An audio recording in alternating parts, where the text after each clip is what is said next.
നമസ്കാരം. Good morning കേരളത്തിലേക്ക് പ്രിയ പ്രേക്ഷകർക്ക് സ്വാഗതം. എല്ലാവർക്കും നല്ലൊരു ദിവസം ആശംസിക്കുകയാണ്. ഇനി 11 നാൾ രാഷ്ട്രീയ കേരളത്തിൻ്റെ ജനമനസ്സറിയാൻ ഇനി 11 നാൾ മാത്രമാണ് ബാക്കി നിൽക്കുന്നത്. ഇനിയുള്ള ഓരോ ദിവസവും ഓരോ മണിക്കൂറും അങ്ങേയറ്റം നിർണായകമാണ്. ഓരോ വോട്ടും തങ്ങൾക്കായി ഉറപ്പിക്കാനായി എല്ലാ മുന്നണികളും അശ്രാന്തം പാടുപെടുന്ന കാഴ്ചയാണ് നമുക്ക് കാണാൻ സാധിക്കുന്നത്.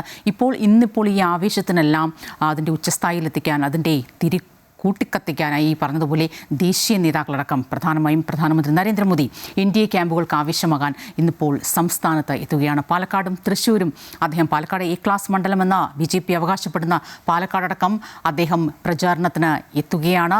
40 സീറ്റുകൾ എന്ന തങ്ങളുടെ ആ പ്രഖ്യാപിത ലക്ഷ്യത്തിൽ ഈ നിയമസഭാ തെരഞ്ഞെടുപ്പിൽ ഒരു നിർണായക ശക്തിയാകാൻ തങ്ങൾ തയ്യാറെടുക്കുന്നു എന്ന BJPയുടെ ആത്മവിശ്വാസത്തിന്, സ്വപ്നത്തിന് ഒക്കെ ആക്കം കൂട്ടാനായി പ്രധാനമന്ത്രി എത്തുകയാണ്. രാഹുൽ ഗാന്ധി നാളെ എത്തുന്നു. ഒപ്പം മുഖ്യമന്ത്രി മലപ്പുറത്താണ്. ഈ ഡീലുകളെല്ലാം മാറ്റിവെച്ച് ജനകീയ പ്രശ്നങ്ങളിലേക്ക് തങ്ങൾ ശ്രദ്ധ തിരിക്കുന്നു, ആ പ്രശ്നങ്ങൾ ജനങ്ങൾക്ക് മുന്നിൽ അവതരിപ്പിക്കാൻ പോകുന്നു എന്ന് പറയുമ്പോൾ കൂടിയും ഇത് വിട്ടുപിടിക്കാനുള്ള, ഈ ഡീലുകൾ സംബന്ധിച്ച ആരോപണ പ്രത്യാരോപണങ്ങൾ വിട്ടുപിടിക്കാനുള്ള യാതൊരു ലക്ഷണവും ഇപ്പോഴും കാണുന്നില്ല എന്ന് വേണം മനസ്സിലാക്കാൻ. ഏറ്റവും പ്രധാനമായൊരു വാർത്ത അന്താരാഷ്ട്ര തലത്തിൽ നിന്ന് വരുന്നത്, നമുക്കറിയാം പശ്ചിമേഷ്യയിൽ യുദ്ധം തുടരുകയാണ്. ഒരു സമാധാനത്തിൻ്റെ വാർത്ത എപ്പോൾ എത്തും എന്ന കാത്തിരിപ്പിലാണ് ലോകം മുഴുവനും. കാരണം പശ്ചിമേഷ്യൻ യുദ്ധം ചെറുതായിട്ടൊന്നുമല്ല ഇന്നിപ്പോൾ നമ്മുടെ ലോകത്തെ, നമ്മുടെ സാമ്പത്തിക പ്രതിസന്ധിയെ, ഇന്ധനക്ഷമതയെ അടക്കം ബാധിച്ചിരിക്കുന്നത്. എന്നാൽ കുറച്ചുകൂടി ആ ആശങ്കകൾ കൂട്ടിക്കൊണ്ട് മൂന്നാമതൊരു യുദ്ധമുഖം കൂടി പശ്ചിമേഷ്യയിൽ തുറക്കുന്നു എന്നതാണ്. ഇസ്രയേലിനെതിരെ യമനിലെ ഹൂതികൾ അറ്റാക്ക് ചെയ്യുകയാണ്. ഇറാൻ്റെ പിന്തുണയോടുകൂടിയുള്ള ഹൂതികൾ അവരുടെ ആദ്യത്തെ മിസൈൽ ആക്രമണം, രണ്ടാമത്തെ മിസൈൽ ആക്രമണവും ഇപ്പോൾ നടത്തി എന്ന് വേണം മനസ്സിലാക്കാൻ. ഇതിനേക്കാളൊക്കെ നമുക്ക് ആശങ്ക നൽകുന്ന മറ്റൊന്നാണ്, നമുക്കറിയാം ഹോർമൂസ് കടലിടുക്കിലൂടെ കൃത്യമായ നിയന്ത്രണം അല്ലെങ്കിൽ ഒരു പിടിച്ചെടുക്കൽ ഇറാൻ നടത്തിയിരിക്കുന്നു. ഇപ്പോൾ ഈ യമൻ തീരത്തുകൂടി ഇറാൻ തങ്ങളുടെ ഒരു സാന്നിധ്യം, യമൻ തീരത്തെ ബാബ് അൽ മാൻഡബ് കടലിടുക്കിലൂടെ അതുവഴി പോകുന്ന ഈ ആഫ്രിക്കൻ രാജ്യങ്ങളിലേക്കൊക്കെ അടക്കം കപ്പലുകൾ അല്ലെങ്കിൽ എണ്ണ പോകുന്ന ആ മേഖലയിലടക്കം ഒരു പരോക്ഷമായ ഒരു ഇടപെടൽ ഇപ്പോൾ ഹൂതികളിലൂടെ ഇറാൻ നടത്തുന്നു എന്ന് പറയുമ്പോൾ, ഈ ശത്രുരാജ്യങ്ങളുടെ കപ്പലുകളെ പ്രധാനമായും ലക്ഷ്യമിടുന്നു എന്ന് പറയുമ്പോൾ അത് കൂടുതൽ ഈ ഒരു സാമ്പത്തിക പ്രതിസന്ധി ഇപ്പോൾ നിലവിൽ നമ്മൾ ഈ ലോകം അഭിമുഖീകരിക്കുന്ന ഈ ഒരു ഇന്ധനക്ഷാമം അല്ലെങ്കിൽ അതുമായി ബന്ധപ്പെട്ട സാമ്പത്തിക പ്രകാരം ഒന്നുകൂടി കൂടാനുള്ള സാധ്യതകൾ. അൽ മാൻഡീബ് അഥവാ മാൻഡീബ് കടലെടുക്കുക, അറബി ഭാഷയിൽ ഇതിൻ്റെ അർത്ഥം കണ്ണുനീരിൻ്റെ കവാടം എന്നാണ്. അക്ഷരാർത്ഥത്തിൽ അത് കണ്ണുനീരിൻ്റെ കവാടമായി വീണ്ടും പശ്ചിമേഷ്യ മാറുമോ എന്ന സൂചനകളും ആശങ്കകളും ഒക്കെ നിലനിൽക്കുകയാണ്. പ്രധാന വാർത്തകളിലേക്കൊക്കെ വരാം. ആദ്യം തലക്കെട്ടുകൾ.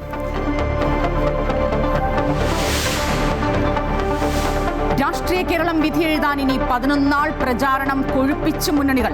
പ്രധാനമന്ത്രി നരേന്ദ്രമോദി ഇന്ന് കേരളത്തിൽ. പാലക്കാടും തൃശ്ശൂരും പരിപാടികൾ. ഉച്ചയ്ക്ക് 2:30 പാലക്കാട് കോട്ട മൈതാനത്ത് ജില്ലയിലെ 12 NDA സ്ഥാനാർത്ഥികളും പങ്കെടുക്കുന്ന പൊതുസമ്മേളനം. 4 മണിക്ക് തൃശ്ശൂരിൽ പത്മജ വേണുഗോപാലിന്റെ റോഡ് ഷോ. രാഹുൽ ഗാന്ധി നാളെ പത്തനംതിട്ട, കോട്ടയം ജില്ലകളിൽ. മുഖ്യമന്ത്രിയുടെ പര്യടനം ഇന്ന് മലപ്പുറത്ത്.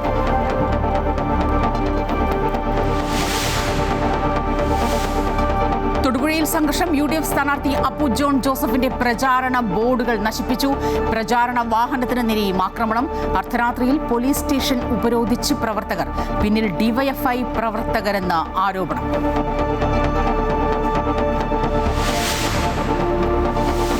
പശ്ചിമേഷ്യയിൽ സ്ഥിതി സങ്കീർണമാകുന്നു. യുദ്ധമുഖത്ത് ഇറാന്റെ സഖ്യകക്ഷികളായ ഹൂതി വിമതരും.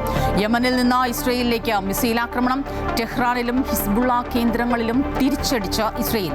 ചെങ്കടലിലേക്കും പ്രതിസന്ധി വ്യാപിക്കുമെന്ന് ആശങ്ക.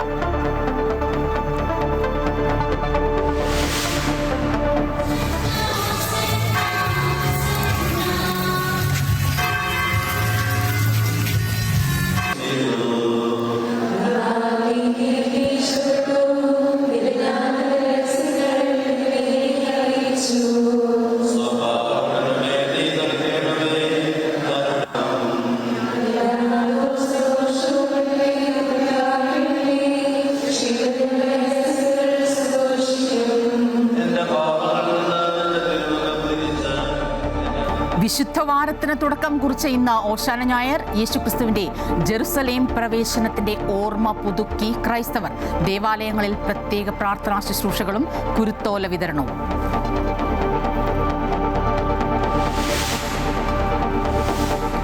IPL തകർപ്പൻ വിജയവുമായി നിലവിലെ ചാമ്പ്യന്മാരായ റോയൽ ചലഞ്ചേഴ്സ് ബംഗളൂരു ഉദ്ഘാടന മത്സരത്തിൽ സൺറൈസേഴ്സ് ഹൈദരാബാദിനെ 6 വിക്കറ്റിന് തോൽപ്പിച്ചു. വിരാട് കോഹ്ലിക്കും മലയാളി താരം ദേവ്ദത്ത് പടിക്കലിനും അർദ്ധ സെഞ്ചുറി.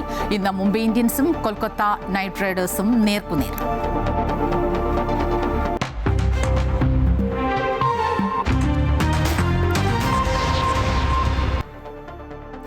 രാഷ്ട്രീയ കേരളം വിധിയെഴുതാൻ ഇനി 11 നാൾ മാത്രം ബാക്കി നിൽക്കെ തിരഞ്ഞെടുപ്പ് പ്രചരണത്തിന് ദേശീയ നേതാക്കൾ, താര നേതാക്കളടക്കം കേരളത്തിലേക്ക് എത്തുമ്പോൾ ഈ തിരഞ്ഞെടുപ്പ് ആവേശം മറ്റൊരു തലത്തിലേക്ക് കൂടി കടക്കുകയാണ്. NDAയുടെ തിരഞ്ഞെടുപ്പ് പ്രചാരണത്തിന് ആവേശമേകി പ്രധാനമന്ത്രി നരേന്ദ്രമോദി ഇന്നിപ്പോൾ പാലക്കാട് എത്തുന്നു. ഉച്ചയ്ക്ക് 2:30 കോട്ടമൈതാനത്ത് നടക്കുന്ന NDA തിരഞ്ഞെടുപ്പ് സമ്മേളനം പ്രധാനമന്ത്രി ഉദ്ഘാടനം ചെയ്യും. 4 മണിക്ക് തൃശ്ശൂരിലേക്ക് പോകും. തൃശ്ശൂരിൽ പത്മജ വേണുഗോപാലിൻ്റെ റോഡ് ഷോയിലടക്കം പങ്കെടുക്കും. ഹരീഷാണ് വിവരങ്ങളുമായി ചേരുന്നത്. ഹരീഷ്, ഈ തിരഞ്ഞെടുപ്പിൽ, ഈ നിയമസഭാ തിരഞ്ഞെടുപ്പിൽ നിർണായക ശക്തിയാകുമെന്ന തുടക്കം മുതൽ തന്നെ, തദ്ദേശ തിരഞ്ഞെടുപ്പ് കഴിഞ്ഞപ്പോൾ മുതൽ തന്നെ, അല്ലെങ്കിൽ കഴിഞ്ഞ തിരഞ്ഞെടുപ്പ് കഴിഞ്ഞപ്പോൾ മുതൽ തന്നെ കൃത്യമായി BJP NDA പറയുന്നുണ്ട്. ആ ഒരു പ്രതീക്ഷകൾക്ക്, ആ ഒരു സ്വപ്നങ്ങൾക്ക്, NDAയുടെ സ്വപ്നങ്ങൾക്ക് ആക്കം കൂട്ടാൻ അല്ലെങ്കിൽ സഫലീകരിക്കാൻ പ്രധാനമന്ത്രി അടക്കം അവരുടെ ഏറ്റവും വലിയ താരപ്രചാരകനാണ് പ്രധാനമന്ത്രി നരേന്ദ്രമോദി. അദ്ദേഹം അടക്കം ഇപ്പോൾ എത്തുമ്പോൾ കളം നിറഞ്ഞിരിക്കുന്നു. ഇതിനോടകം തന്നെ മുന്നണികളെല്ലാം, NDA സ്ഥാനാർത്ഥികളെല്ലാം. ഇത് അവർക്ക് എത്രത്തോളം ആവേശകരമായി മാറും? പാലക്കാടും തൃശ്ശൂരും എങ്ങനെയാണ് പ്രധാനമന്ത്രിയുടെ പരിപാടികൾ? ഈ NDA സംബന്ധിച്ച ഏറ്റവും നിർണായകമായ 2 മണ്ഡലങ്ങളാണ് പാലക്കാടും തൃശ്ശൂരും. അതുകൊണ്ട് തന്നെ ആ 2 മണ്ഡലങ്ങളും എങ്ങനെയും പിടിച്ചെടുക്കുക എന്നുള്ളൊരു ലക്ഷ്യം NDA സംബന്ധിച്ചുണ്ട്. 2 ശക്തരായ സ്ഥാനാർത്ഥികളെയാണ് പാലക്കാടാണെങ്കിലും തൃശ്ശൂരിലാണെങ്കിലും NDA നിർത്തിയിരിക്കുന്നത് എന്നുള്ളതാണ്. പാലക്കാട് നമുക്കറിയാം ശോഭാ സുരേന്ദ്രനാണെങ്കിൽ, തൃശ്ശൂർ പത്മജ വേണുഗോപാൽ. അങ്ങനെ 2 സ്ത്രീ പ്രാതിനിധ്യം, വളരെ ശക്തരായ 2 സ്ത്രീ പ്രാതിനിധ്യങ്ങളാണ് സ്ഥാനാർത്ഥികളായ NDA ഈ ഒരു 2 മണ്ഡലങ്ങളും നിർത്തിയിരിക്കുന്നത് എന്നുള്ളതാണ്. അതുകൊണ്ട് തന്നെ പ്രധാനമന്ത്രി നേരിട്ട് എത്തുമ്പോൾ വലിയ പ്രതീക്ഷയാണ് ഈ 2 സ്ഥലങ്ങളിലും BJPയും NDAയും മുന്നോട്ട് വെക്കുന്നത് എന്നുള്ളതാണ്. ആദ്യം പ്രധാനമന്ത്രി പാലക്കാടാണ് എത്തുന്നത്. പാലക്കാട് കോട്ടമൈതാനത്ത് 2:30 ഉച്ചയ്ക്ക് ഈ ഒരു റോഡ് ഷോയിൽ പങ്കെടുക്കും. ശോഭാ സുരേന്ദ്രന്റെ റോഡ് ഷോയിൽ പങ്കെടുക്കും. അവിടെയുള്ള എല്ലാ സ്ഥാനാർത്ഥികളും അതുപോലെ തന്നെ BJP നേതാക്കളും ഈ ഒരു റോഡ് ഷോയിൽ പങ്കാളികളാവും. സ്ഥാനാർത്ഥികളുമായി നേരിട്ട് കൂടിക്കാഴ്ച നടത്തുകയും അവരുമായി സംസാരിക്കുകയും ചെയ്യും പ്രധാനമന്ത്രി എന്നാണ് മനസ്സിലാക്കുന്നത്. അതിനുള്ള എല്ലാ സജ്ജീകരണവും പാലക്കാട് ഒരുങ്ങിയിട്ടുണ്ട്. അതിനുശേഷം വൈകിട്ട് 4 മണിയോടുകൂടി തന്നെ തൃശ്ശൂരിലും കൃത്യമായി റോഡ് ഷോ നടക്കും. ഞാനിപ്പോൾ നിൽക്കുന്നത് സ്വരാജ് റൗണ്ടിലാണ്. ഈ ഒരു റൗണ്ടിൽ, തൃശ്ശൂരിൽ ഈ റൗണ്ടിലാണ് വൈകിട്ട് ഇന്ന് റോഡ് ഷോ നടക്കാൻ പോകുന്നത്. നമുക്ക് കാണാം 2 വശങ്ങളിലും ബാരിക്കേഡ് വെച്ച് ക്രമീകരിച്ചിട്ടുണ്ട്. കൃത്യമായ സുരക്ഷാ ക്രമീകരണം. SPG ടീമാണെങ്കിലും പോലീസ് ഉദ്യോഗസ്ഥരാണെങ്കിലും മറ്റ് സുരക്ഷാ ഉദ്യോഗസ്ഥരാണെങ്കിലും കഴിഞ്ഞ 2 ദിവസമായി ഈ ഒരു തൃശ്ശൂർ റൗണ്ടിന്റെ സുരക്ഷകൾ പരിശോധിച്ചുകൊണ്ടിരിക്കുകയാണ്. അതിന്റെ ഭാഗമായാണ് ഈ 2 വശങ്ങളിലും ഇപ്പോൾ ബാരിക്കേഡ് വെച്ച കൃത്യമായി നിയന്ത്രണം ഉണ്ടാവുക. ഈ ബാരിക്കേഡിന് അപ്പുറത്തായിരിക്കും പൊതുജനങ്ങൾക്ക് വന്ന് ഈ ഒരു റോഡ് ഷോ കാണാനുള്ള അവസരം ഉണ്ടാവുക. അതിനപ്പുറത്തേക്ക് പൊതുജനങ്ങളെയാണെങ്കിൽ പോലും കടത്തിവിടില്ല. മാത്രമല്ല കർശനമായ നിർദ്ദേശം പോലീസിനും അതുപോലെ തന്നെ SPGക്കും ഒക്കെ ലഭിച്ചിട്ടുണ്ട്. കൃത്യമായ ഗതാഗത നിയന്ത്രണമാണ് ഇന്ന് 11 മണി മുതൽ ഈ ഒരു തൃശ്ശൂർ റൗണ്ട് ഉണ്ടാവുക. 11 മണി മുതൽ ഒരു വാഹനത്തെയും ഇങ്ങോട്ടൊക്കെ കയറ്റിവിടില്ല. 6:30 വരെ പ്രധാനമന്ത്രിയുടെ റോഡ് ഷോ അവസാനിക്കുന്നത് വരെ ആ ഒരു നിയന്ത്രണങ്ങൾ കൃത്യമായി തന്നെ തുടരും. മാത്രമല്ല ഈ പ്രദേശങ്ങളിലൊന്നും 11 മണി മുതൽ വാഹനങ്ങൾ പാർക്ക് ചെയ്യാനോ അനുവദിക്കില്ല. പോലീസിന്റെ എല്ലാം സുരക്ഷ ഈ രാവിലെ മുതൽ തന്നെ ഈ ഒരു പ്രദേശത്ത് നമുക്ക് കാണാൻ സാധിക്കും. ഈ ഒരു വടക്കുന്നാഥ ക്ഷേത്രത്തിലേക്കുള്ള എൻട്രൻസ് മുതൽ പോലീസിന്റെ ഒരു സുരക്ഷ ഉണ്ട്. മാത്രമല്ല ഈ പ്രസ് ക്ലബ്ബ് റോഡ്, അതുപോലെ തന്നെ നായ്ക്കനാല്, ഷൊർണൂർ റോഡിലൂടെ മാത്രമേ പൊതുജനങ്ങൾക്ക് റൗണ്ടിലേക്ക് പ്രവേശിക്കാനുള്ള വഴി ഉണ്ടാവുകയുള്ളൂ. മറ്റ് സ്ഥലങ്ങളെല്ലാം തന്നെ കൃത്യമായ രീതിയിൽ തന്നെ സുരക്ഷാ ഉദ്യോഗസ്ഥർ അത് ക്രമീകരിച്ചിട്ടുണ്ട് എന്നുള്ളതാണ്. ഈ ഒരു ബാരിക്കേഡ് അതിന് നടുക്ക് നിന്നുകൊണ്ട് ജനങ്ങൾക്ക് പ്രധാനമന്ത്രിയെ കാണാനും പ്രധാനമന്ത്രിയുടെ റോഡ് ഷോ കാണാനും പ്രധാനമന്ത്രിക്ക് അഭിവാദ്യം അർപ്പിക്കാനും ഒക്കെയുള്ള എല്ലാ സജ്ജീകരണങ്ങളും നടത്തിയിട്ടുണ്ട് എന്നുള്ളതാണ്. ആ ഒരു പാത കർശനമായ നിർദ്ദേശങ്ങളെല്ലാം നൽകിയിട്ടുണ്ട്. നിയന്ത്രണ സുരക്ഷാ സംവിധാനങ്ങളും നിർദ്ദേശങ്ങളും ഒക്കെ നൽകിയിട്ടുണ്ട്. പക്ഷേ എടുത്തു പറയേണ്ടപ്പോൾ പാലക്കാട് കോട്ടമൈതാനത്ത് ജില്ലയിലെ 12 NDA സ്ഥാനാർത്ഥികൾ പങ്കെടുക്കുന്ന പൊതുസമ്മേളനം, അതുപോലെ തൃശ്ശൂരിലെത്തുമ്പോൾ പത്മജ വേണുഗോപാലിന്റെ റോഡ് ഷോയിലടക്കം തൃശ്ശൂരിലെ സ്ഥാനാർത്ഥികളും പങ്കെടുക്കുന്നു. എത്രത്തോളം ആവേശം നൽകും സ്ഥാനാർത്ഥികൾക്ക്, മുന്നണികൾക്ക് ഈ ഒരു തിരഞ്ഞെടുപ്പ് പ്രചരണം, ഈ രീതിയിലുള്ള തിരഞ്ഞെടുപ്പ് പ്രചരണം? സ്വപ്ന, തീർച്ചയായും ഞാൻ നേരത്തെ സൂചിപ്പിച്ചു, NDA സ്ഥാനാർത്ഥികളെ സംബന്ധിച്ചിടത്തോളം അല്ലെങ്കിൽ നേതാക്കളെ സംബന്ധിച്ചിടത്തോളം ഏറ്റവും പ്രധാനമാണ് ഈ ഒരു തൃശ്ശൂർ അതുപോലെ പാലക്കാട് എന്ന് പറഞ്ഞ രണ്ട് മണ്ഡലങ്ങൾ. അതുകൊണ്ട് തന്നെ എത്രത്തോളം ആളുകൾ പങ്കെടുപ്പിക്കാൻ സാധിക്കുമോ അത്രത്തോളം ആളുകളുടെ പങ്കാളിത്തം ഉറപ്പുവരുത്തുക എന്നുള്ളതാണ് ഏറ്റവും പ്രധാനമായി ജില്ലാ നേതൃത്വമാണെങ്കിലും സംസ്ഥാന നേതൃത്വമാണെങ്കിലും ദേശീയ നേതൃത്വമാണെങ്കിലും ഒക്കെ ചെയ്യുന്നതെന്നുള്ളതാണ്. ഇന്നത്തെ റോഡ് ഷോയിൽ പ്രത്യേകിച്ചും തൃശ്ശൂർ ഈ റോഡ് ഷോയിൽ 1.5 ലക്ഷത്തോളം ആളുകൾ പങ്കെടുക്കുമെന്നുള്ളതാണ് ജില്ലാ നേതൃത്വം പറഞ്ഞത്. അതിൽ സംസ്ഥാന നേതാക്കൾ സുരേഷ് ഗോപി അടക്കമുള്ള കേന്ദ്രമന്ത്രിമാർ, അതുപോലെ തന്നെ സംസ്ഥാന നേതാക്കൾ, ദേശീയ നേതാക്കൾ, പ്രധാനമന്ത്രി അടക്കമുള്ള ദേശീയ നേതാക്കൾ എല്ലാം തന്നെ ഒരുമിച്ച് പങ്കുചേർന്നുകൊണ്ടുള്ള ഏകദേശം 1.5 ലക്ഷത്തോളം ആളുകളെ പങ്കെടുപ്പിച്ചുകൊണ്ടുള്ള റോഡ് ഷോയാണ് നടക്കാൻ പോകുന്നത്. അതുപോലെ തന്നെ സമാനമായ പാലക്കാടും അത്തരത്തിൽ 12 NDA സ്ഥാനാർത്ഥികൾ എന്ന് പറയുമ്പോൾ എല്ലാവരെയും ഒന്നിച്ചുകൊണ്ടുള്ള അല്ലെങ്കിൽ എല്ലാ നേതാക്കന്മാരെയും ഒന്നിപ്പിച്ചുകൊണ്ടുള്ള ആ ശക്തി കാണിച്ചുകൊണ്ടുള്ള ആവേശത്തോടെയുള്ള ആ ഒരു റോഡ് ഷോ തന്നെയായിരിക്കും പാലക്കാടും ഉണ്ടാവുക. അതിന് സമാനമായി തന്നെ തൃശ്ശൂരിലും ഉണ്ടാകും. ഇന്ന് പ്രധാനമന്ത്രി സ്വീകരിക്കാൻ സുരേഷ് ഗോപിയാണ് പോകുക. സുരേഷ് ഗോപിയുടെ നേതൃത്വത്തിലുള്ള ടീമാണ് പ്രധാനമന്ത്രിയെ ഹെലികോപ്റ്ററിൽ എത്തുമ്പോൾ സ്വീകരിക്കാൻ പോകുക. അവിടെ നിന്ന് വാഹനം വഴി ഇങ്ങോട്ടേക്ക് എത്തുന്നു, ജില്ലാ ആശുപത്രിയിൽ എത്തുന്നു. അവിടെ നിന്ന് തുറന്ന ജീപ്പിൽ കയറി പ്രധാനമന്ത്രി ഈ ഒരു റോഡ് ഷോ ആരംഭിക്കും. ജില്ലാ ആശുപത്രിയുടെ അവിടെ നിന്നും ആരംഭിച്ചാൽ പിന്നീട് ഇത് ബിനി, അതായത് ഈ പ്രസ് ക്ലബിന് അപ്പുറത്തുള്ള ബിനി ഹെറിറ്റേജിന്റെ അവിടെയായിരിക്കും ഈ ഒരു റോഡ് ഷോ അവസാനിക്കുക. അത്തരത്തിലാണ് ഇവിടെ ഇപ്പോൾ എല്ലാം ക്രമീകരിച്ചിരിക്കുന്നത്. മാത്രമല്ല സുരക്ഷാ ഉദ്യോഗസ്ഥരെ എല്ലാം തന്നെ നമുക്ക് ഇവിടെ ഇപ്പോൾ തന്നെ രാവിലെ മുതൽ തന്നെ കാണാൻ സാധിക്കും. വലിയ രീതിയിലുള്ള ക്രമീകരണങ്ങളുണ്ട്. കാരണം നമുക്കറിയാം, ഈ പശ്ചിമേഷ്യൻ യുദ്ധം നടക്കുന്ന സാഹചര്യത്തിൽ തന്നെ പ്രധാനമന്ത്രിയുടെ അടക്കം സുരക്ഷ വർദ്ധിപ്പിച്ച ഒരു സാഹചര്യമുണ്ട്. SBG ടീം രീതിയിലുള്ള സുരക്ഷാ ക്രമീകരണങ്ങളടക്കം ഒരുക്കിയിരിക്കുകയാണ് പാലക്കാടും തൃശ്ശൂരും പ്രധാനമന്ത്രിയുടെ പ്രചരണത്തിന് എത്തുന്നതുമായി ബന്ധപ്പെട്ട്. നമുക്കറിയാം, ഈ പ്രചാരണം അവസാന ലാപ്പിലേക്കൊക്കെ കടക്കുമ്പോൾ ആരോപണ പ്രത്യാരോപണങ്ങൾ ശക്തമാക്കുകയാണ്. പണ്ട് നേരത്തെ ഞാൻ സൂചിപ്പിച്ചതുപോലെ തന്നെ ഈ പോർവിളിയാണ് പ്രധാനമായും. പക്ഷേ ഈ ഡീലുകളെല്ലാം മാറ്റിവെച്ച് ജനകീയ വിഷയങ്ങൾ, വികസന വിഷയങ്ങളൊക്കെ ഉയർത്തി ഇനിയുള്ള 10 നാൾ 11 നാൾ ജനങ്ങൾക്ക് മുന്നിൽ എത്തണം എന്നതടക്കമുള്ള തീരുമാനങ്ങൾ മുന്നണികൾ കൈക്കൊണ്ടുവെങ്കിലും ഈ പ്രശ്നങ്ങളെല്ലാം, ഡീലുകളും ശബരിമലയും ഈ പറഞ്ഞതുപോലെ വയനാട്ടിലെ ചൂരൽമലയിലെ കണക്കടക്കം ചോദിച്ചിരിക്കുകയാണ് പ്രതിപക്ഷം. ഇതെല്ലാം തന്നെ ജനങ്ങൾക്ക് മുന്നിലേക്ക് എത്തിക്കുന്ന തരത്തിലേക്ക് സ്ഥാനാർത്ഥികൾ മുന്നണികൾ മുന്നോട്ട് പോവുകയാണ്. റൗണ്ട് അപ്പിനായി എബി ജോണിലേക്ക് പോവുകയാണ്. എബി, താരപ്രചാരകടക്കം പ്രധാനമന്ത്രി രാഹുൽ ഗാന്ധിയൊക്കെ സംസ്ഥാനത്തേക്ക് എത്തുന്നു. എന്തായാലും ഈ പ്രചരണത്തിന്റെ രൂപവും ഭാവവും ഒക്കെ മാറുന്ന കാഴ്ച, ഏതാണ്ട് ഒരു അവസാന ലാപ്പിലേക്കൊക്കെ നമ്മൾ എത്തുകയാണ്. ചുരുങ്ങിയ സമയം മാത്രമാണ് മുന്നണികൾക്കും സ്ഥാനാർത്ഥികൾക്കും പ്രചരണത്തിനായി ലഭിച്ചത് തന്നെ. അതുകൊണ്ട് പരമാവധി തങ്ങളുടെ നേട്ടങ്ങൾ, തങ്ങൾ എന്താണ് ജനങ്ങൾക്ക് മുന്നിൽ വെക്കുന്നത് എന്ന് ജനങ്ങളെ ബോധിപ്പിക്കാനുള്ള ഒരു ശ്രമം എല്ലാ തലത്തിലും എല്ലാ മുന്നണികളും നടത്തുന്നു. അതിനിടയ്ക്ക് ഈ ഡീലുകളിൽ അടിസ്ഥാനമാക്കിയുള്ള ഈ പ്രചരണം, ഇത് എത്ര നാൾ കൂടി ഇത് ഇങ്ങനെ കൊണ്ടുപോകാനാണ് മുന്നണികളുടെ ഒരു നീക്കം?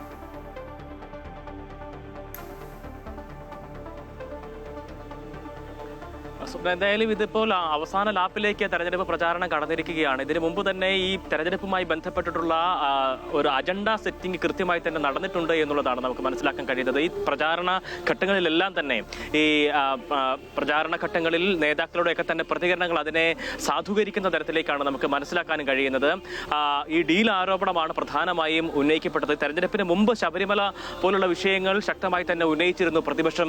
എന്നാൽ അതിനുശേഷം ഇത്തരത്തിൽ തെരഞ്ഞെടുപ്പ് പ്രചാരണം ആരംഭിച്ച് സ്ഥാനാർത്ഥി നിർണയം കഴിഞ്ഞു. അതിനുശേഷം പ്രചാരണ നടപടികളിലേക്ക് കടന്നതോടുകൂടി തന്നെ ഇത്തരത്തിലൊരു ഡീൽ എന്നുള്ള തരത്തിലേക്കുള്ള ഒരു ആരോപണം പ്രതിപക്ഷത്തിന്റെ ഭാഗത്തു നിന്നും ഉണ്ടാകുന്നു. പ്രതിപക്ഷ നേതാവാണ് അത്തരത്തിൽ ആ ഒരു ആരോപണം ആദ്യമായി തന്നെ ഉന്നയിക്കുകയും ചെയ്തത്. പാലക്കാട് മണ്ഡലവുമായി കേന്ദ്രീകരിച്ചായിരുന്നു അത്തരത്തിലൊരു ആരോപണം പ്രതിപക്ഷം ഉന്നയിക്കുന്നത്. അതിനുശേഷം വിവിധ മണ്ഡലങ്ങളിലേക്ക് ഈ ഒരു ആരോപണം ഉയർത്തിക്കൊണ്ടുവരുന്ന ഒരു സാഹചര്യം ഉണ്ടായിരുന്നു. തുടർന്ന് ഇതിനെതിരെയുള്ള വിമർശനങ്ങളുമായി പ്രധാനമായും മുഖ്യമന്ത്രി ഉൾപ്പെടെയുള്ള ആളുകൾ അതിന് മറുപടി നൽകുന്ന ഒരു സാഹചര്യത്തിലേക്ക് കാര്യങ്ങൾ എത്തുകയും ചെയ്തു. അങ്ങനെ മുഖ്യമന്ത്രിയും പ്രതിപക്ഷ നേതാവും നേരിട്ട് ഈ ഒരു വിഷയം അങ്ങോട്ടും ഇങ്ങോട്ടും ആരോപിക്കുകയും പ്രത്യാരോപണം നടത്തുകയും ഒക്കെ തന്നെ ചെയ്യുന്ന കാഴ്ചകളാണ് ഈ കഴിഞ്ഞ ദിവസങ്ങളിൽ ഇന്നലെ പോലും കൂടെ നമ്മൾ കാണുന്ന സാഹചര്യം ഉണ്ടായത്. ഇന്നലെ എന്തായാലും SDPIയുമായുള്ള LDFന്റെ കൂട്ടുകെട്ടുമായി ബന്ധപ്പെട്ട ആരോപണമാണ് പ്രധാനമായും UDF ഉന്നയിച്ചിരിക്കുന്നത്. അതിൽ ആ ഒരു വിഷയത്തിൽ ഇന്നിപ്പോൾ മുഖ്യമന്ത്രി മറുപടി പറയുമോ എന്നുള്ളതാണ് പ്രധാനമായും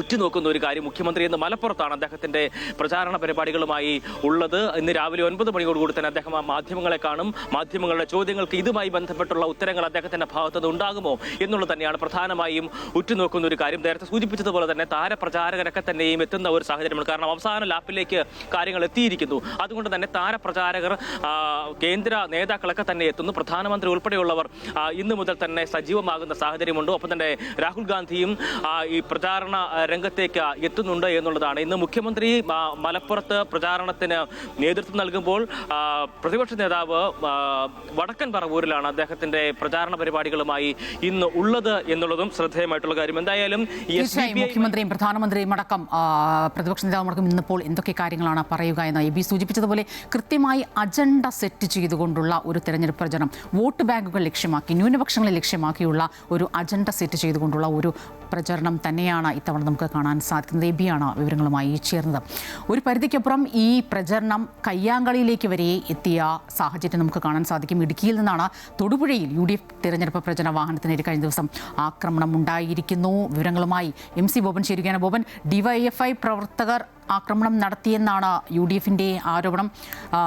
പ്രവർത്തകർ പോലീസ് സ്റ്റേഷൻ ഉപരോധിക്കുന്ന തരത്തിലേക്കൊക്കെ കാര്യങ്ങൾ നീങ്ങിയല്ലോ. സ്വപ്ന, തൊടുപുഴയിൽ പ്രചരണ ബോർഡുകൾ നശിപ്പിച്ചതിനെ ചൊല്ലിയുള്ള തർക്കത്തിനിടെയാണ് UDFിന്റെ പ്രചരണ വാഹനത്തിന് നേരെ അതിക്രമമുണ്ടായത്. DYFI പ്രവർത്തകരാണ് ഈ പ്രചരണ വാഹനത്തിന് നേരെ അതിക്രമം നടത്തിയതെന്നാണ് UDFിന്റെ ആരോപണം. പരിസ്ഥിതി സൗഹൃദമല്ലാത്ത പ്രചരണ ബോർഡുകൾക്കെതിരെ തിരഞ്ഞെടുപ്പ് കമ്മീഷൻ നടപടി തുടങ്ങിയിരുന്നു. എന്നാൽ ഇതിൽ UDFിന്റെ ബോർഡുകൾ ഒഴിവാക്കിയെന്നാണ് BJPയുടെയും LDFിന്റെയും ആരോപണം. ഇന്നലെ രാത്രിയിൽ ചട്ടങ്ങൾ പാലിക്കാത്ത പ്രചരണ ബോർഡുകൾ പിടിച്ചെടുക്കുന്നതിനിടെ LDF പ്രവർത്തകർ പ്രതിഷേധവുമായി രംഗത്തെത്തിയിരുന്നു. LDFിന്റെ മാത്രം പ്രചരണ ബോർഡുകൾ അഴിച്ചുമാറ്റുന്നു എന്നായിരുന്നു ആരോപണം. ഇതിനിടെ ഇതുവഴി കടന്നുപോയ UDFിന്റെ പ്രചരണ വാഹനങ്ങൾക്ക് നേരെ ആക്രമണമുണ്ടായി. ഇതേ തുടർന്ന് DCC പ്രസിഡന്റ് CP മാത്യുവിന്റെയും അതുപോലെ തന്നെ UDFിന്റെ തൊടുപുഴയിലെ സ്ഥാനാർത്ഥി അപ്പു ജോൺ ജോസഫിന്റെയും നേതൃത്വത്തിൽ UDF പ്രവർത്തകർ പോലീസ് സ്റ്റേഷൻ ഉപരോധിച്ചു. പരാജയം മണത്തപ്പോൾ LDF രാഷ്ട്രീയം കളിക്കുകയാണെന്നായിരുന്നു UDF സ്ഥാനാർത്ഥി അപ്പു ജോൺ ജോസഫിന്റെ ആരോപണം. പോലീസ് ഉദ്യോഗസ്ഥരുമായി നടത്തിയ ചർച്ചയ്ക്കൊടുവിൽ രാത്രിയിൽ ഏറെ വൈകിയാണ് പ്രതിഷേധക്കാർ പിരിഞ്ഞുപോയത്. സ്വപ്ന, MC ബോബനാണ് വിവരങ്ങളുമായി ചേർന്നത്. തൊടുപുഴയിൽ UDFിന്റെ തിരഞ്ഞെടുപ്പ് പ്രചരണ വാഹനത്തിന് നേരെയുണ്ടായ ആക്രമണത്തിൽ DYFI പ്രവർത്തകർ ആക്രമണം നടത്തിയെന്ന് ആരോപിച്ച് രാത്രിയിൽ UDF സ്ഥാനാർത്ഥി അപ്പു ജോൺ ജോസഫിന്റെ നേതൃത്വത്തിലടക്കം പ്രവർത്തകർ പോലീസ് സ്റ്റേഷൻ ഉപരോധിച്ചു.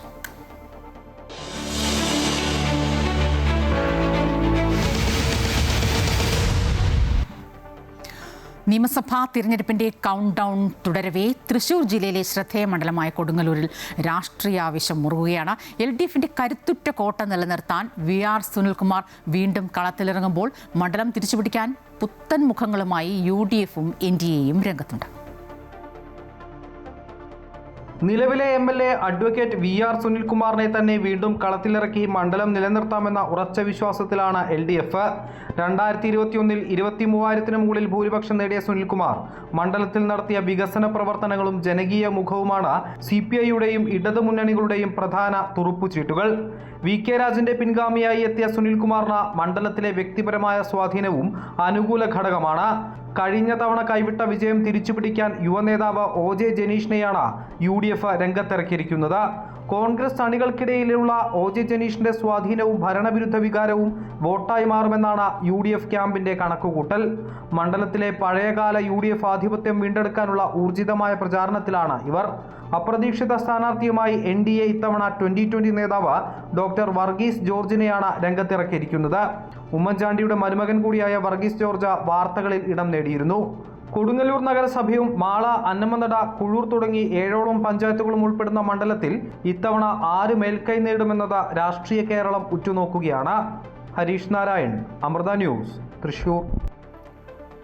വികസന വിഷയങ്ങളിൽ ആരോപണ പ്രത്യാരോപണങ്ങൾ ഉയർത്തിയാണ് കോട്ടയത്തെ ഇടത് വലത് മുന്നണി സ്ഥാനാർത്ഥികളുടെ മത്സരം. കഴിഞ്ഞ 15 വർഷം കോട്ടയം മണ്ഡലത്തിൽ വികസനം നടപ്പായില്ല എന്നാരോപിച്ച് ഇടതു സ്ഥാനാർത്ഥി K അനിൽകുമാർ വികസനത്തിന് മുൻതൂക്കം നൽകുന്ന പ്രകടന പത്രിക പുറത്തിറക്കി. അതേസമയം UDF ഭരണകാലത്ത് നടപ്പാക്കിയതും ആരംഭിച്ചു പൂർത്തീകരിക്കാൻ കഴിയാത്തതുമായ പദ്ധതികൾ ചൂണ്ടിക്കാട്ടി UDF സ്ഥാനാർത്ഥി തിരുവഞ്ചൂർ രാധാകൃഷ്ണനും രംഗത്തെത്തി.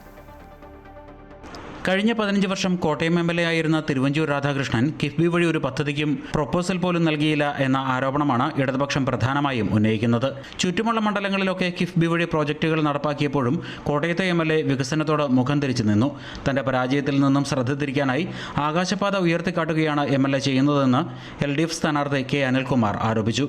ആകാശപാത എന്ന വികൃത നിർമ്മിതി പൊളിക്കണമെന്നാണ് ജനങ്ങൾ ആഗ്രഹിക്കുന്നത് എന്നും അനിൽകുമാർ കൂട്ടിച്ചേർത്തു. ഇത് കരാർ കൊടുക്കും മുമ്പ് ഈ സ്ഥലം അക്യൂർ ചെയ്യാതെ എന്തിനു തുടങ്ങി? 8 സ്ഥലത്ത് ലിഫ്റ്റ്. ആ ലിഫ്റ്റ് വെക്കാൻ ഒരു സ്ഥലം കാണിച്ചെന്നാൽ മതി. നമുക്ക് മറ്റുള്ളവരുടെ തലയിലേക്ക് ഇതെല്ലാം പാസ് ഓവർ ചെയ്തിട്ട് കൈയും കെട്ടി നിൽക്കാം. കോട്ടയം നഗരത്തിലെ ഗതാഗതക്കുരുക്ക് പരിഹരിക്കുന്നതിനും മണ്ഡലത്തിലെ വിവിധ മേഖലകളിൽ വികസനത്തിനും ലക്ഷ്യമിട്ടുള്ള വിവിധ പദ്ധതികൾ ഉൾക്കൊള്ളിച്ച് LDFിന്റെ പ്രകടന പത്രികയും പുറത്തിറക്കി. കോട്ടയത്ത് വികസനം നടപ്പാക്കിയില്ലെന്ന പ്രതിപക്ഷത്തിന്റെ ആരോപണത്തെ തള്ളി തിരുവഞ്ചൂർ രാധാകൃഷ്ണനും രംഗത്തെത്തി. UDF ഭരണകാലത്ത് ആകെ 1135 കോടി രൂപയുടെ പദ്ധതികൾ മണ്ഡലത്തിൽ നടപ്പാക്കിയെന്നും ഉമ്മൻചാണ്ടി സർക്കാരിന്റെ കാലത്ത് ആരംഭിച്ച പല പദ്ധതികളും ഇടത് സർക്കാർ വന്നപ്പോൾ അട്ടിമറിച്ചു എന്നും തിരുവഞ്ചൂർ ആരോപിച്ചു. കോട്ടയം കേന്ദ്രീകൃതമായിട്ടുള്ള വികസനത്തിൻ്റെ ഒരു കാലഘട്ടമായിരുന്നു 2011 മുതൽ ശ്രീ ഉമ്മൻചാണ്ടി മുഖ്യമന്ത്രിയായ ആ കാലഘട്ടം. കോട്ടയം വികസനത്തിൻ്റെ കണ്ടിന്യൂറ്റി തുടർന്നു പോകുന്നതിന് വേണ്ടി ജനങ്ങളുടെ അംഗീകാരത്തോടു കൂടി മുന്നോട്ട് പോവുക എന്നുള്ളതാണ് ഞങ്ങളുടെ ലക്ഷ്യം. കേരളം വളർന്നു, കോട്ടയം വളർന്നില്ല എന്ന CPM ആരോപണം ഈ സർക്കാരിനെതിരെ തന്നെയുള്ള കുറ്റപത്രമാണെന്നും തിരുവഞ്ചൂർ പറഞ്ഞു. ആകാശപാത ഉൾപ്പെടെ UDF ഭരണകാലത്ത് ആരംഭിച്ച് പൂർത്തീകരിക്കപ്പെടാത്ത മുഴുവൻ പദ്ധതികളും UDF അധികാരത്തിലെത്തുമ്പോൾ പൂർത്തീകരിക്കുമെന്നും തിരുവഞ്ചൂർ വ്യക്തമാക്കി. ആരോപണ പ്രത്യാരോപണങ്ങൾ തുടരുമ്പോഴും ഇരുമുന്നണികളും കോട്ടയത്ത് ഉറച്ച വിജയപ്രതീക്ഷയിലാണ്. അമൃത ന്യൂസ്, കോട്ടയം. വിശുദ്ധ വാരാചരണത്തിന് തുടക്കം കുറിച്ച് ലോകമെമ്പാടും ക്രൈസ്തവർ ഇന്ന് ഓശാന ഞായർ ആചരിക്കുകയാണ്. സംസ്ഥാനത്തെ ദേവാലയങ്ങളിൽ ഇന്ന് പ്രത്യേക തിരുക്കർമ്മങ്ങൾ നടക്കുന്നുണ്ട്.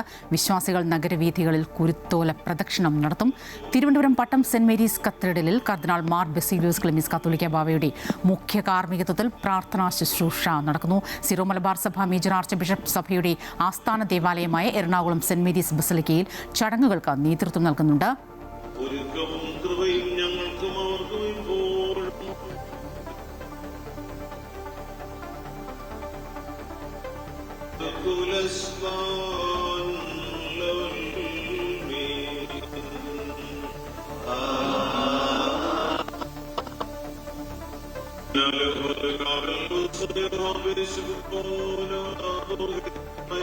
വിവരങ്ങളുമായി തിരുവനന്തപുരത്ത് നിന്ന് എബി ജോണും കൊച്ചിയിൽ നിന്ന് അശ്വതിയും ചേരുകയാണ്.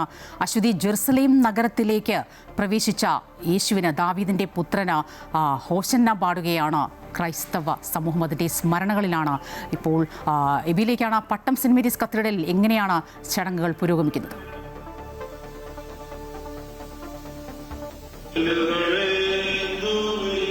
രാവിലെ 6:30 തന്നെ കുർബാന ആരംഭിച്ചു. ഇന്നത്തെ പ്രധാനപ്പെട്ട ചടങ്ങ് എന്ന് പറയുന്നത് കുരുത്തോല പ്രദക്ഷിണം തന്നെയാണ്. ഈ ഓശാന ഞായറാഴ്ച അത് ക്രിസ്തുവിന്റെ, യേശുവിന്റെ ജെറുസലേം പ്രവേശനത്തിന്റെ ഓർമ്മ പുതുക്കുന്ന ദിവസമാണ്. ഇന്നത്തോടുകൂടി തന്നെ ഇതൊരു നോമ്പുകാലം കൂടിയാണ്. നോമ്പുകാലത്തിൽ ഈ വിശുദ്ധ വാരത്തിലേക്ക് കടക്കുന്ന സുപ്രധാനമായിട്ടുള്ള ദിവസം കൂടിയാണെന്ന്. ഇനിയുള്ള ദിവസങ്ങൾ ഏറെ പ്രധാനപ്പെട്ട ദിവസങ്ങളാണ്. ഇനി ഈ ആഴ്ച വലിയ ആഴ്ച എന്ന പേരിൽ കൂടി അറിയപ്പെടുന്നുണ്ട്. പെസഹ, ദുഃഖവെള്ളി, അതിനുശേഷം ഈസ്റ്റർ തുടങ്ങിയിട്ടുള്ള പ്രധാനപ്പെട്ട എല്ലാ ദിവസങ്ങളും വരുന്നത് കൊണ്ട് തന്നെയാണ് ഈ ഒരു വാരത്തെ ഇത്തരത്തിൽ വിശുദ്ധ വാരം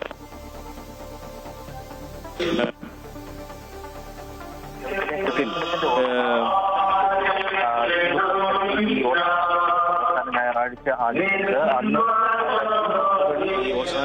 ഓശാന ഞായറാഴ്ച ആചരിക്കുന്നത്. അന്ന് സൈക്കിളുകൾ അല്ലെങ്കിൽ ഒലിവിന്റെ വീശിയാണ് അത്തരത്തിൽ ആ ഒരു രാജകീയ പ്രവേശം നടന്നതെങ്കിൽ ഇന്നിപ്പോൾ അതിന്റെ ഓർമ്മ പുതുക്കിക്കൊണ്ട് ലോകമെമ്പാടുമുള്ള ക്രൈസ്തവർ ആ നിലയ്ക്ക് ഉള്ള ഒരു ആചരണമാണ് ഇന്നിപ്പോൾ നടത്തിക്കൊണ്ടിരിക്കുന്നത്. എന്തായാലും ഇത് പ്രധാനമായിട്ടുള്ള വിശ്വാസങ്ങളിലേക്ക് പ്രധാനപരമായിട്ടുള്ള ദിവസങ്ങളാണ് കടന്നു പോകുന്നത്.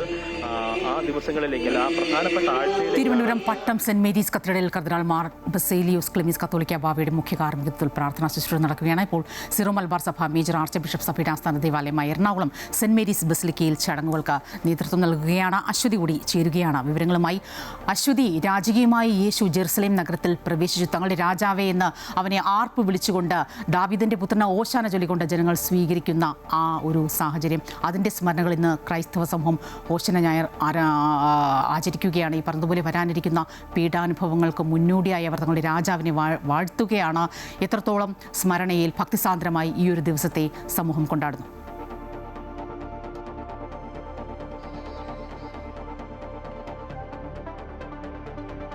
സ്വപ്ന, ദാവീദിൻ്റെ പുത്രൻ യേശു ജെറുസലേമിലേക്ക് കടക്കുമ്പോൾ അവിടെ രാജാവിൻ്റെ പദവിയോട് കൂടിയാണ് വിശ്വാസികൾ അദ്ദേഹത്തെ സ്വീകരിച്ചത്. ഒലീവ് മരച്ചില്ലകൾ ഉപയോഗിച്ചുകൊണ്ട് അത് ഉയർത്തിക്കാട്ടി അദ്ദേഹത്തെ സ്വീകരിക്കുന്നു. അതിൻ്റെ ഓർമ്മ പുതുക്കലാണ് ഇവിടെ കേരളത്തിൽ കുരുത്തോല ഉയർത്തിക്കൊണ്ട് അതിൻ്റെ ഓർമ്മ പുതുക്കലായി കുരുത്തോല ഉപയോഗിച്ചുകൊണ്ടുള്ള ഈ ചടങ്ങുകളെല്ലാം തന്നെ ഇന്ന് എറണാകുളം ജില്ലയിലെ വിവിധ സഭകൾ രാവിലെ 7 മണിക്കാണ് ശുശ്രൂഷകൾ ആരംഭിച്ചത്. സിറോ മലബാർ സഭ ആസ്ഥാന ദേവാലയമായ സെൻറ് മേരീസ് ബസിലിക്കയിലാണ് ഇന്ന് major arch bishop Raphael Thattil അദ്ദേഹം ഈ തിരുക്കർമ്മങ്ങൾക്ക് നേതൃത്വം നൽകുന്നത്. സഭയെ സംബന്ധിച്ചിടത്തോളം വലിയ പ്രശ്നങ്ങളും ഒരുപാട് സംഘർഷങ്ങൾ ഒക്കെ സാക്ഷ്യം വഹിച്ച ഒരു ദേവാലയ മുറ്റമാണ് ഇത്. ഇവിടെ അതെല്ലാം പരിഹരിച്ചുകൊണ്ടിരിക്കുകയാണ്. അതിൽ ഒരു സമവായത്തിലേക്ക് സഭ കടന്നിരിക്കുന്ന ഒരു സ്ഥിതിയുമുണ്ട്. അതുകൊണ്ട് തന്നെ സിനഡ് കുർബാനയാണ് ഞായറാഴ്ചകളിലെ ഒരു കുർബാന സിനഡാണ്. അതുപോലെ തന്നെ വിശേഷപ്പെട്ട ദിവസങ്ങളിലെല്ലാം ഒരു സിനഡ് കുർബാന അർപ്പിക്കാനുള്ള ഒരു സമവായമായിരുന്നു നേരത്തെ ഉണ്ടായിരുന്നത്. അതിൻ്റെ ഭാഗമായിട്ടാണ് ഏറെ നാളുകൾക്ക് ശേഷം ഇത്ര സമാധാനപരമായിട്ട് ഈ വിശുദ്ധ വാരത്തിലെ ആദ്യ ദിനമായിട്ടുള്ള ഓശാന ഞായറാഴ്ച ഈ പള്ളിയിൽ ഇവിടെ തിരുക്കർമ്മങ്ങൾ നടത്തുന്നത്. അതുകൊണ്ട് സാധാരണഗതിയിൽ മൗണ്ട് സെൻറ് തോമസ്, അത് സഭ ആസ്ഥാനമായിട്ടുള്ള മൗണ്ട് സെൻറ് തോമസിലാണ് മേജർ ആർച്ച് ബിഷപ്പ് ഓശാന അടക്കമുള്ള തിരുക്കർമ്മങ്ങൾക്ക് നേതൃത്വം നൽകാറുള്ളത്, അവിടെയാണ് നടക്കാറുള്ളത്. പക്ഷേ ഇത്തവണ ഇവിടെ സെൻറ് മേരീസ് ബസിലിക്കയിലേക്ക് ഈ തിരുക്കർമ്മങ്ങൾ നടക്കുകയാണ്. സമാധാനപരമായി മേജർ ആർച്ച് ബിഷപ്പ് തന്നെ എത്തിയിരിക്കുകയാണ്. ഇതിൻ്റെ തൊട്ടപ്പുറത്താണ് ലത്തീൻ സഭയുടെ ആസ്ഥാന ദേവാലയമുള്ളത്. അവിടെയും സഭ അധ്യക്ഷൻ ആയിട്ടുള്ള ജോസഫ് കളത്തിപ്പറമ്പിൽ അദ്ദേഹമാണ് തിരുക്കർമ്മങ്ങൾക്ക് നേതൃത്വം നൽകുന്നത്. അതുപോലെ തന്നെ യാക്കോബായ സഭയുടെ ദേവാലയത്തിലും തിരുവാങ്കുളത്തും 7 മണിക്ക് തന്നെ തിരുക്കർമ്മങ്ങൾ ആരംഭിച്ചിട്ടുണ്ട്. എന്തായാലും വിശ്വാസികൾ ഇവിടെ ഇന്ന് വിശ്വാസികൾ കുറവാണ്. അതായത് സെൻറ് മേരീസ് ബസിലിക്കയിൽ വിശ്വാസികൾ കുറവാണ്. പക്ഷേ ലത്തീൻ സഭയുടെ ദേവാലയത്തിലൊക്കെ വലിയ വിശ്വാസികൾ ഉണ്ട്. വിശ്വാസ സമൂഹം ഓശാന ഞായറിന്റെ സ്മരണകളാണ്. പാമ്പാടി മാർ കുറിയാക്കോസ് ദയറയിൽ നടക്കുന്ന ചടങ്ങുകൾക്ക് ഓർത്തഡോക്സ് സഭാധ്യക്ഷൻ പരിശുദ്ധ ബസേലിയോസ് മാർത്തോമാ മാത്യൂസ് തൃതീയൻ കത്തോലിക്ക ബാവ കാർമ്മികത്വം വഹിക്കുന്നു.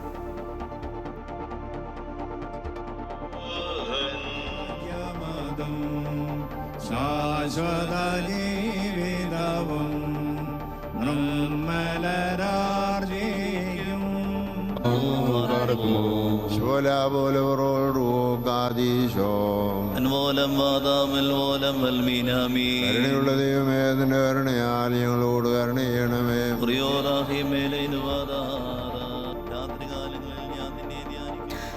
പശ്ചിമേഷ്യയിൽ സമാധാനം എന്ന വാക്ക് അല്ലെങ്കിൽ സമാധാനം എന്ന സാഹചര്യം വിദൂരമാണ് എന്ന് സൂചന നൽകി വീണ്ടും ഒരു മൂന്നാമതൊരു പോർമുഖം കൂടി തുറക്കുകയാണ്. 1 മാസമായി ഇസ്രയേൽ US സഖ്യം ഇറാനുമായി നടത്തുന്ന യുദ്ധത്തിൽ പങ്കുചേർന്നിരിക്കുന്നത് ഇപ്പോൾ യമനിലെ ഹൂതികളാണ്. ഇസ്രയേലിലേക്ക് ബാലിസ്റ്റിക് മിസൈലുകൾ അയച്ചാണ് ഇറാനെ പിന്തുണയ്ക്കുന്ന ഹൂതികൾ യുദ്ധക്കളത്തിലേക്ക് ഇറങ്ങിയത്. ഇറാനെതിരായ അധിനിവേശ നീക്കം അവസാനിക്കുന്നതുവരെ തങ്ങളുടെ സൈനിക നടപടികൾ തുടരുമെന്നാണ് ഹൂതികളുടെ പ്രഖ്യാപനം. ഇസ്രായേലിലേക്ക് ബാലിസ്റ്റിക് മിസൈൽ അയച്ചാണ് ഇറാന്റെ കൂട്ടാളികൾ യുദ്ധത്തിൽ പങ്കുചേർന്നത്.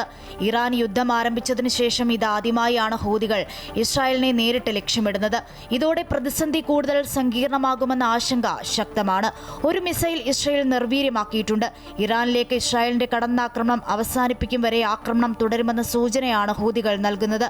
യമൻ തീരത്തെ ബാബൽ മണ്ഡപ് കടലിടുക്കിലൂടെ പോകുന്ന ശത്രുരാജ്യങ്ങളുടെ കപ്പലുകളെയാകും പ്രധാനമായും ഹൂതികൾ ലക്ഷ്യമിടുക എന്നാണ് കരുതുന്നത്. അതിനിടെ ടെഹ്റാനിൽ ഇസ്രയേൽ ശക്തമായ വ്യോമാക്രമണം നടത്തി. ലബനിലെ ഹിസ്ബുള്ള കേന്ദ്രങ്ങളെ ലക്ഷ്യമിട്ടും ആക്രമണം നടത്തിയിട്ടുണ്ട്. ലബനനിൽ 3 മാധ്യമപ്രവർത്തകരും 1 സൈനികരും കൊല്ലപ്പെട്ടതായി റിപ്പോർട്ടുകളുണ്ട്. ഇറാനെ പിന്തുണയ്ക്കുന്ന ലബനീസ് സായുധ സംഘമായ ഹിസ്ബുള്ള നേരത്തെ യുദ്ധത്തിൽ കക്ഷി ചേർന്നിരുന്നു. ഇതേ തുടർന്ന് ഇസ്രായേൽ ലബനനിൽ നടത്തുന്ന ആക്രമണത്തിൽ 1100 പേർക്ക് ജീവൻ നഷ്ടമായിരുന്നു. 2023 ഗാസയിൽ ഇസ്രയേലും ഹമാസും യുദ്ധം തുടങ്ങിയപ്പോൾ പലസ്തീൻകാർക്ക് ഐക്യദാർഢ്യം പ്രഖ്യാപിച്ച് ഹൂതികൾ ചെങ്കടലിലൂടെ പോകുന്ന ഇസ്രയേൽ ബന്ധമുള്ള കപ്പലുകളെ ആക്രമിച്ചിരുന്നു. സൂയസ് കനാൽ സ്ഥിതി ചെയ്യുന്ന ചെങ്കടലിലേക്കും യുദ്ധം വ്യാപിക്കുമോ എന്ന ആശങ്കയുമുണ്ട്.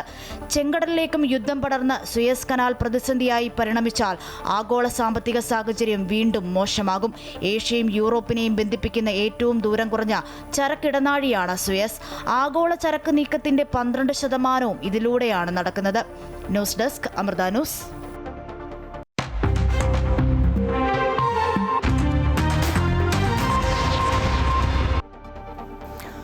യുവ വോട്ടർമാരെ പ്രോത്സാഹിപ്പിക്കാൻ പുതിയ ക്യാമ്പയിനുമായി തിരഞ്ഞെടുപ്പ് കമ്മീഷൻ രംഗത്തെത്തിയിരിക്കുകയാണ്. തിരുവനന്തപുരം മാനവീയം വീഥിയിൽ എൻ്റെ വോട്ട് എൻ്റെ ശക്തി എന്ന പേരിലുള്ള ക്യാമ്പയിൻ്റെ ഭാഗമായി വോട്ടവകാശ വിനിയോഗ ബോധവൽക്കരണം സംഘടിപ്പിച്ചു. പരിപാടിയുടെ ഭാഗമായി വ്യത്യസ്തമായ കലാപരിപാടികളും അരങ്ങേറി.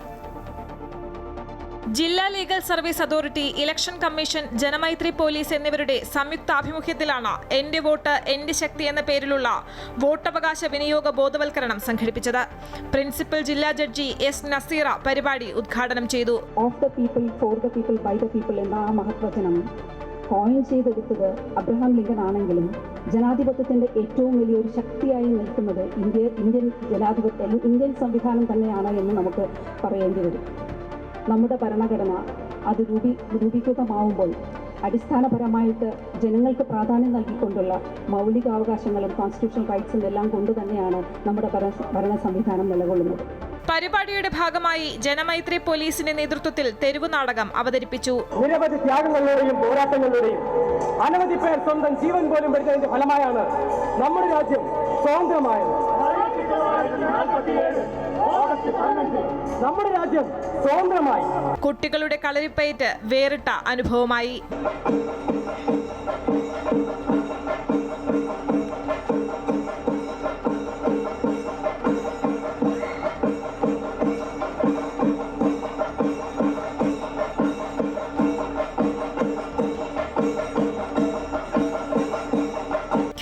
ഫ്ലാഷ് മോബുകൾ എന്നിവയും പരിപാടിയുടെ ഭാഗമായി സംഘടിപ്പിച്ചു. വ്യത്യസ്തമായ വോട്ടേഴ്സ് ബോധവൽക്കരണ പരിപാടികൾ ഏപ്രിൽ 8 വരെ തുടരും. Chief electoral officer Rathan U Kelkar മുഖ്യപ്രഭാഷണം നടത്തി.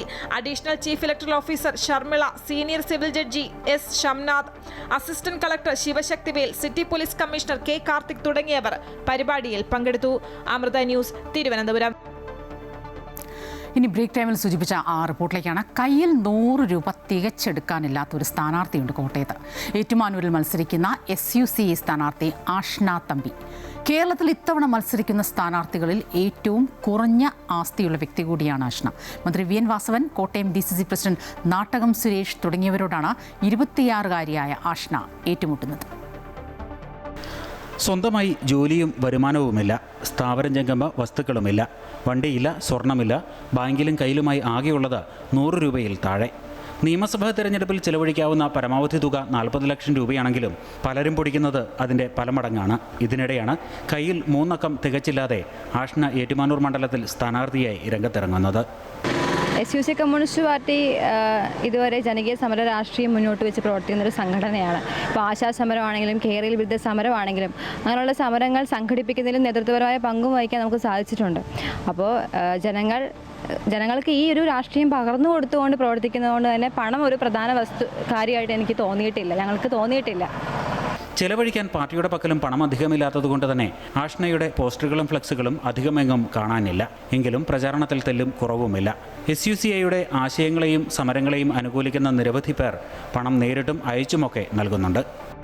ഇന്നൊരു അനുഭവം ഉണ്ടായത്, നമ്മുടെ ഒരു സുഹൃത്തിൻ്റെ സുഹൃത്ത് അവരുടെ ഓഫീസിൽ നിന്ന് കുറച്ച് പൈസ പിരിച്ച് നമ്മുടെ ഇത് കണ്ട് നമുക്ക് ഒരു സംഭാവന അയച്ചു തന്നു. അപ്പം അങ്ങനെ ഇതാ കണ്ടറിയുന്ന ആളുകൾ, നമ്മുടെ രാഷ്ട്രീയം മനസ്സിലാക്കുന്ന ആളുകൾ ഇങ്ങനെ സംഭാവന നമുക്ക് തരുന്നുണ്ട്. അത് നമുക്ക് നമ്മുടെ പ്രവർത്തനത്തിന് കൂടുതൽ ഊർജ്ജം തരുന്നുണ്ട്. ജേർണലിസം PG ഡിപ്ലോമയുള്ള ആഷ്ന നിലവിൽ പാർട്ടിയുടെ മീഡിയ കോർഡിനേറ്ററും SIDSO സംസ്ഥാന സെക്രട്ടേറിയറ്റ് അംഗവുമാണ്. കേരളയിൽ സമരം, നഴ്സുമാരുടെ സമരം, ആശാവർക്കർമാരുടെ സമരം തുടങ്ങി നിരവധി സമരമുഖങ്ങളിൽ നിന്നുള്ള പരിചയസമ്പത്തും ഈ യുവ പോരാളിക്കുണ്ട്. ഇടതുമുന്നണിക്ക് വേണ്ടി മന്ത്രി VN വാസവനും UDFനായി കോട്ടയം DCC പ്രസിഡന്റ് നാട്ടകം സുരേഷുമൊക്കെയായി ഏറ്റുമാനൂർ മണ്ഡലത്തിൽ കനത്ത മത്സരമാണ് നടക്കുന്നത്. എന്നാൽ എതിരാളികളുടെ വലിപ്പമൊന്നും ആഷ്നയ്ക്ക് വെല്ലുവിളിയല്ല. പോരാട്ടം ആശയപരമാണ് എന്നാണ് ആഷ്ന പറയുന്നത്. അമൃത ന്യൂസ്, കോട്ടയം.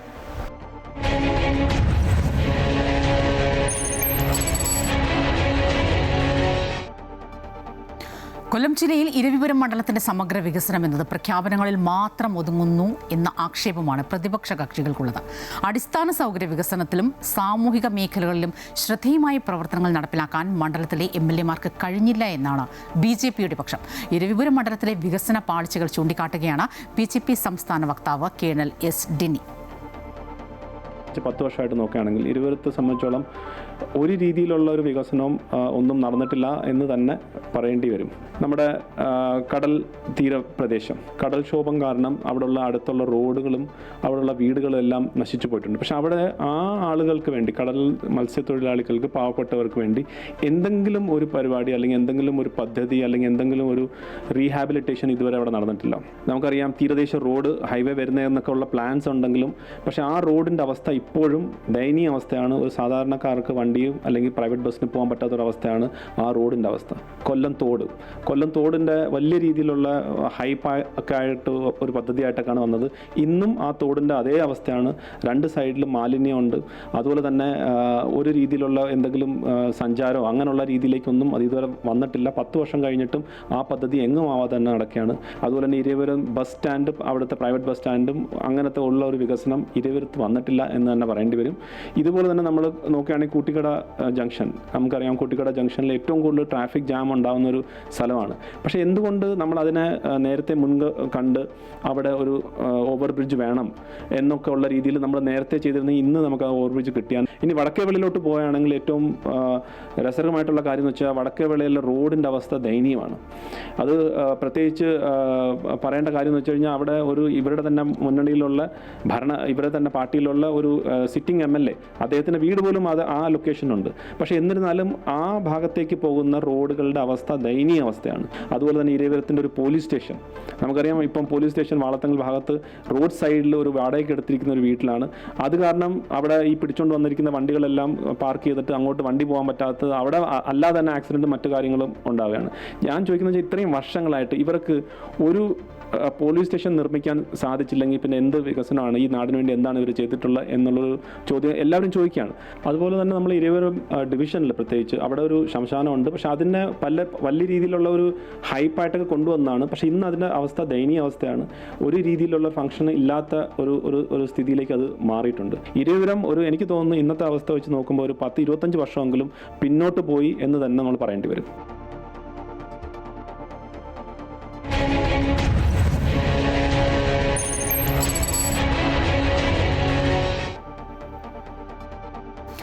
മുൻപ് വോട്ടവകാശത്തിന് 21 വയസ്സായിരുന്നു. എന്നാൽ ആ കാലത്തെ ഓർമ്മകളിൽ എഴുത്തുകാരനും ചിന്തകനുമായ MN കാരശ്ശേരി അത് പങ്കുവയ്ക്കുകയാണ്. പല രാഷ്ട്രീയ പാർട്ടികളുടെയും ചിഹ്നങ്ങൾ മാറി മാറി വരുന്നതും അദ്ദേഹം ഓർക്കുന്നു. ഞങ്ങളുടെ കാലത്ത് 21 വയസ്സായാലേ വോട്ട് ചെയ്യാൻ പറ്റുള്ളൂ. പ്രായപൂർത്തി വോട്ടവകാശം എന്ന് പറഞ്ഞാൽ അന്ന് 21 വയസ്സാണ്. ഇപ്പോൾ അത് 18 വയസ്സാണ്. പഴയ കാലത്തെ തിരഞ്ഞെടുപ്പിനെ പറ്റി എനിക്ക് ഓർമ്മയിൽ വരുന്നത് ഒരു തമാശ രംഗമാണ്. എന്നുവെച്ചാൽ ഞങ്ങളുടെ കുട്ടിക്കാലത്ത് കോൺഗ്രസിൻ്റെ ചിഹ്നം ഇരട്ടക്കാളയായിരുന്നു. അത് കഴിഞ്ഞ് കുറച്ച് കഴിഞ്ഞപ്പോൾ ഇന്ദിരാഗാന്ധിയുടെ ഒക്കെ കാലമെത്തിയപ്പോൾ പല പിളർപ്പും ബഹളമൊക്കെ ആയിട്ട് അതൊരു കാലത്ത് കോൺഗ്രസിൻ്റെ ചിഹ്നം പശുവും കിടാവുമായി. അപ്പോൾ പ്രായമുള്ള ഒരു വോട്ടർ, ഞാനത് എൻ്റെ നാട്ടിലുണ്ടായതല്ല, ഞാനത് പത്രത്തിൽ വായിച്ചതാണ്. ആ കാലത്ത് അയാൾ വോട്ട് ചെയ്യാൻ വന്ന് നോക്കുമ്പോൾ ഈ ബാലറ്റ് പേപ്പറിൽ ഈ ചിഹ്നമില്ല, ഏത് ഇരട്ടക്കാള ചിഹ്നമില്ല. അപ്പോൾ അയാൾ പറഞ്ഞു ഞാൻ കോൺഗ്രസ്സുകാരനാണ്, എനിക്ക് ഇരട്ടക്കാള ചിഹ്നത്തിൽ വോട്ട് ചെയ്യണം. അപ്പോൾ പ്രിസൈഡിംഗ് ഓഫീസർ പറഞ്ഞു അത് ഞങ്ങൾക്ക് നിവൃത്തിയില്ല, അങ്ങനെ ചിഹ്നപ്പം ഇല്ല, അത് സർക്കാർ മരവിപ്പിച്ചു, അതിന് പകരം ഇങ്ങനെയാണ്. എന്നാൽ പിന്നെ എനിക്ക് വോട്ട് ചെയ്യണ്ട എന്നും പറഞ്ഞ് അയാൾ തിരിച്ചുപോയി. അത് വലിയ വാർത്തയായിരുന്നു അന്ന്. ഇപ്പോൾ കോൺഗ്രസിൻ്റെ ചിഹ്നം കൈപ്പത്തി അടയാളമാണ്. അങ്ങനെ അടയാളങ്ങൾ മാറിക്കൊണ്ടിരിക്കും. ഞങ്ങളുടെ കുട്ടിക്കാലത്ത് കമ്മ്യൂണിസ്റ്റ് പാർട്ടി പിളർന്നിട്ടില്ല. അന്ന് അരിവാളും നെൽക്കതിരുമാണ് ചിഹ്നം. പിന്നെ പിളർന്നപ്പോൾ 64-ലാണ് പിളർപ്പ്. CPM-ൻ്റെത് അരിവാൾ ചുറ്റിക നക്ഷത്രമായി, മറ്റവരത് അരിവാൾ നെൽക്കതിരുമായി. അന്ന് നെൽക്കതിരെന്നാണ് പറയുക. ഇപ്പം ഞാനിവിടെയൊക്കെ എഴുതി കാണുന്നത് ധന്യക്കതിർ എന്നാണ്. എന്തിനാ അതൊക്കെ ഇങ്ങനെ മാറ്റുന്നത് എനിക്ക് ഇഷ്ടമല്ല.